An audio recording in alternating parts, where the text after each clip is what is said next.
예수께서 거기서 나가사 두로와 시돈 지방으로 들어가시니 가나안 여자 하나가 그 지경에서 나와서 소리질러 이르되 주 다윗의 자손이여, 나를 불쌍히 여기소서. 내 딸이 흉악하게 귀신 들렸나이다. 예수는 한 말씀도 대답하지 아니하시니 제자들이 와서 청하여 말하되 그 여자가 우리 뒤에서 소리를 지르니 그를 보내소서. 나는 이스라엘 집에 잃어버린 양 외에는 다른 데로 보내심을 받지 아니하였노라. 여자가 와서 예수께 절하며 이르되 주여, 저를 도우소서. 자녀의 떡을 취하여 개들에게 던짐이 마땅하지 아니하니라. 주여, 올소이다마는 개들도 제 주인의 상에서 떨어지는 부스러기를 먹나이다. 여자여, 내 믿음이 크도다. 내 소원대로 되리라. 그때로부터 그의 딸이 나으니라. 예수께서 거기서 떠나사 갈릴리 호수가에 이르러 산에 올라가 거기 앉으시니 큰 무리가 다리 저는 사람과 장애인과 맹인과 말 못하는 사람과 기타 여럿을 데리고 와서 예수의 발 앞에 앉힘에 고쳐주시니 말 못하는 사람이 말하고 장애인이 운전하게 되고 다리 저는 사람이 걸으며 맹인이 보는 것을 무리가 보고 놀랍게 여겨 이스라엘의 하나님께 영광을 돌리니라. 오늘은 부스러기 은혜라도 라는 제목으로 하나님의 말씀을 증거하도록 하겠습니다. 우리가 어제 살펴봤던 것처럼 15장 전반부는 바리새인들과 서기관들이 잘못된 전통주의에 갇혀있는 위선적인 모습을 봤습니다. 특히 8절 9절을 보시면 예수님께서 구약 성경을 인용하시면서 입술로는 이 백성이 하나님을 공경하지만 마음은 하나님에게서 멀어졌다라고 고발하십니다. 사람의 전통을 하나님을 사랑하는 것보다 더 중요시 여겼다는 것이죠. 그래서 특별히 종교 지도자들을 향해서 뭐라고 말씀하시느냐, 14절을 보시면 맹인이 맹인을 인도하는 것과 같다라고 말씀하십니다. 어떻게 맹인이 맹인을 제대로 인도할 수 있겠습니까? 하지만 이 종교 지도자들, 성경을 가장 많이 안다고 말하고 가장 경건해 보이는 듯한 이들이 오히려 맹인이다. 그래서 맹인을 인도할 수 없다. 백성들을 제대로 인도할 수 없다라고 고발하신 것입니다. 그 다음 장면이 바로 오늘 우리가 살펴봤던 내용이죠. 장면이 바뀝니다. 예수님께서 이스라엘 지역이 아니라 어디로 가시죠? 21절 보시니까 예수께서 거기서 나가사 두로와 시돈 지방으로 들어가십니다. 이스라엘 지방에서 북쪽으로 약 80km나 떨어진 그곳으로 가셔서 누구를 만나냐? 오늘 본문의 주인공이 바로 22절에 나오는 가나안 여자입니다. 이스라엘 경내가 아니니까 당연히 이방인이겠죠. 이방인 중에서도 우리 구약 성경에 나오는 가장 이스라엘 백성들이 경멸하던 멸망의 대상 가나안 여인입니다. 이 가나안 여인이 예수님께서 오셨다는 소식을 들었습니다. 그래서 예수님께 찾아와서 간절히 은혜를 구하죠. 22절을 같이 읽어보겠습니다. 시작. 가나안 여자 하나가 그 지경에서 나와서 소리질러 이르되 주 다윗의 자손이여, 나를 불쌍히 여기소서. 내 딸이 흉악하게 귀신 들렸나이다 하되. 아멘. 이 가나안 여인에게는 아픈 상처가 있습니다. 뭐죠? 딸이 흉악한 귀신 들려서 고생을 하고 있습니다. 얼마나 고통스러울까요? 흉악한 귀신이 들려서 날마다 아파하고 힘들어하고 고함 지르고 소리치는 그 모습을 볼 때 어머니 된 이 여인의 마음 얼마나 쓰라리겠습니까? 차라리 내가 아프면, 차라리 내가 고통받으면 좋겠다라는 말을 날마다 했을 것입니다. 그 고통 속에서 예수님께서 이 지방에 오셨다는 소식을 듣고 당장 달려와서 도움을 요청합니다. 그런데 예수님을 향해서 외치는 이 외침이 예사롭지 않습니다. 예수님께 뭐라고 말씀하시죠? 다윗의 자손이요. 다윗의 자손이라는 그 메시아를 고백하고 있습니다. 이 고백은요, 이때까지 우리 마태복음을 살펴보면서 나타났던 그 어떤 고백보다 위대한 고백입니다. 이스라엘 사람들도 이 고백을 하지 못했어요. 그런데 이 가나안 여인이, 이 이방 여인이 예수님을 제대로 본 것입니다. 하나님께서 보내주신 그 구약에 약속하신 메시아, 다윗의 자손으로 오시는 그 메시아임을 고백하고 예수님께 은혜를 구하는 놀라운 신앙 고백을 하는 것입니다. 그렇다면 예수님께서 나를 제대로 봤구나라고 칭찬하시면서 그 딸을 고쳐주셔야 되는데 왜인지 23절 한 말씀도 대답하지 아니하십니다. 무시하시는 것이죠. 침묵하시는 것입니다. 제자들이 놀랐을 겁니다. 그 사랑 많으신 우리 스승 예수님이 이 간절한 여인의 도움을 왜 외면하실까 하고 말씀드리는 거죠. 제자들이 23절에 청하여 말하되 여자가 우리 뒤에서 소리를 지르오니 그를 보내소서. 만약 예수님이 고쳐주시지 않는다면 차라리 그를 그냥 보내소서 왜 못 들은 체 하십니까? 라고 반문하는 것입니다. 여기서 이 가나안 여자가 살려달라고 소리치는 것, 그리고 제자들이 그를 보내소서라고 말하는 것 모두 헬라어 시제로 미완료형입니다. 즉 이 말은 계속해서 여인이 간청했다는 말이고 제자들도 예수님 뒤에서 자꾸 여자가 소리 지릅니다. 어떻게든 좀 대답해 주십시오 라고 계속 지속적으로 말하는 것입니다. 그럼에도 불구하고 예수님께서 말씀 안 하시다가 24절입니다. 예수께서 드디어 대답하십니다. 어떻게 대답하시죠? 같이 읽어볼까요? 24절 시작.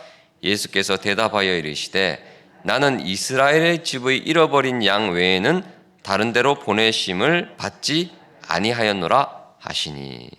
예수님께서 거절하시죠. 어떻게 거절하십니까? 차별하십니다.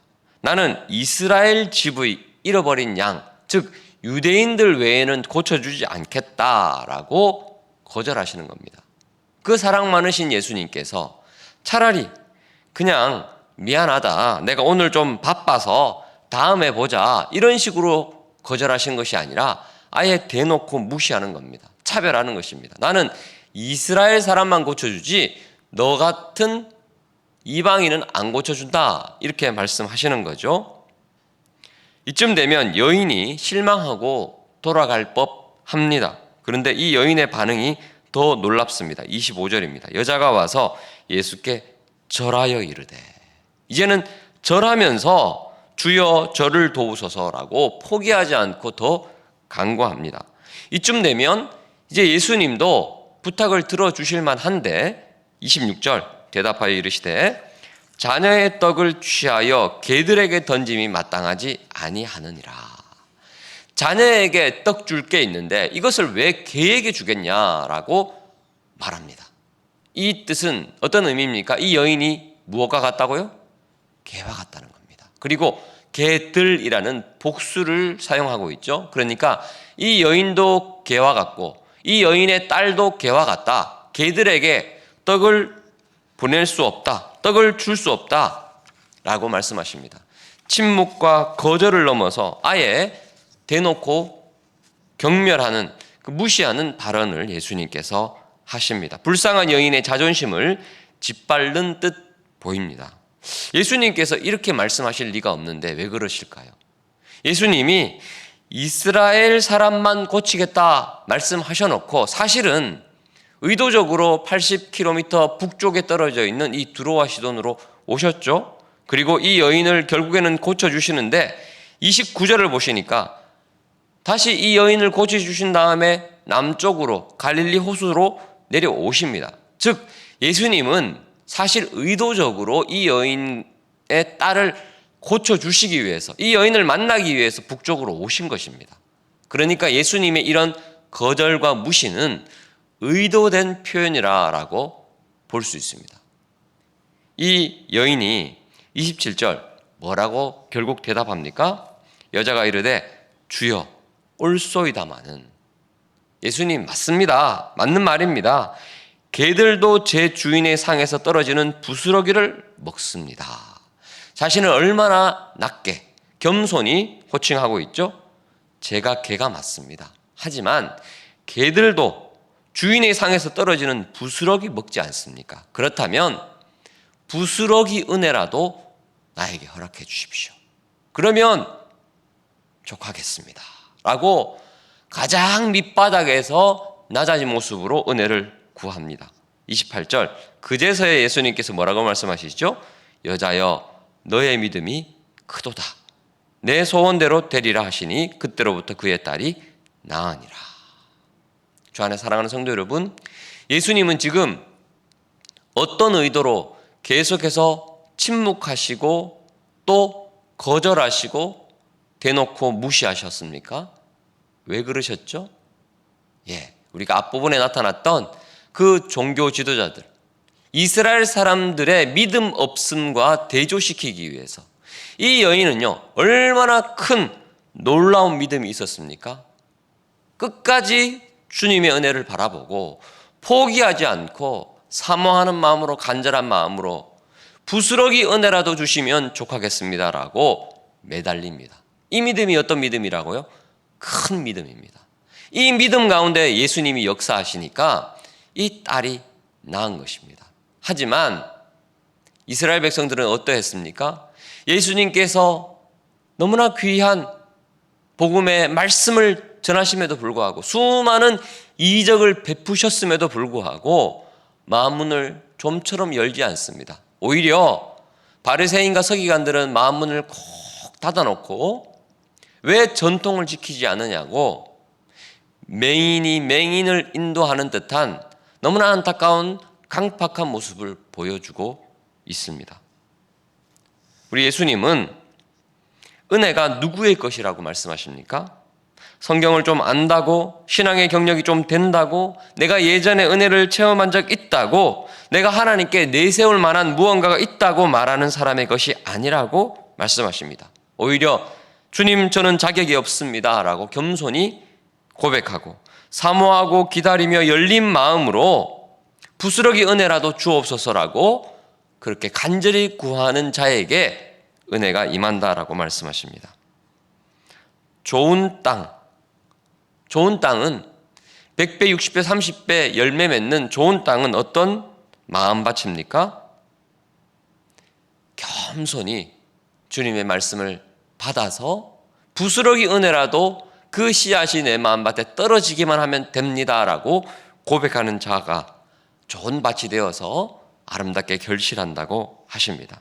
씨 뿌린 자의 문제가 아니라 또 씨의 문제가 아니라 마음밭의 문제라는 것입니다. 주 안에 사랑하는 성도 여러분, 오늘 하루도 살아갈 때 주님, 이 가나안 여인, 예수님께 칭찬받았던 큰 믿음을 가지고 있다고 칭찬받았던 이 여인처럼 좋은 마음밭 되어 주님이 주시는 큰 은혜에 결실하는 복된 인생 되게 해달라고 기도하시고 간구하시는 여러분 되시기를 축원합니다. 말씀을 기억하면서 기도하시겠습니다. 하나님, 나에게도 이 여인과 같은 큰 믿음을 주시고 좋은 마음 땅, 마음밭 허락하여 주옵소서 기도하시며, 특별히 우리 병중에 있는 우리 사랑하는 동역자들, 우리 교우들을 위해서 기도하도록 하겠습니다. 또 코로나로 고통받는 이들 빨리 회복되어지게 해주시고, 특별히 우리 김순자 권사님, 우리 중환자실에서 고통받고 계시는데 하나님 치유의 손길로 역사하여 주옵소서 기도하도록 하겠습니다. 주의 이름을 부르고 합시면서 기도합니다.